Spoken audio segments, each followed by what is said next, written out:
அடிப்பக்கமா திருப்பி சரிங்க. வரட்டு வரட்டு வரட்டுன்னு ஒரு 4 இழுப்பு இழுத்து சரிங்க. நல்லா கழுவி விட்டுருங்க. சரிங்க. ஒரு கிண்ண நிறைய மாவு எடுத்து பெரிய ரவுண்டாவும் இல்லாம சின்ன ரவுண்டாவும் இல்லாம சரிங்க. பொதுவா ஒரு ரவுண்ட ஊத்தி 4-5 வெங்காயத்தை போட்டு அள்ளி பொடி பொடி பொடியா நறுக்கி அப்படியே மேலாப்ல பரபரன்னு தூவி விட்டு சரிங்க.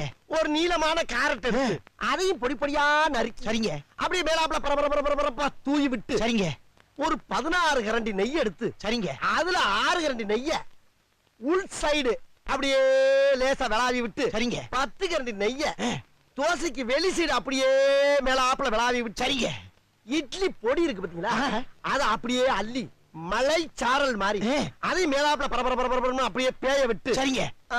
பொத்துனாப்ல அப்படி ஒரு பரட்டு இப்படி ஒரு பரட்டு அப்படி பரட்டி விட்டு அப்படியே ரெட்டு கலர்ல முருக விட்டு அழகா மடிச்சு கமன்னு ஒரு ஊத்தப்பத்தை எடுத்துட்டு வாங்க. சரிங்க.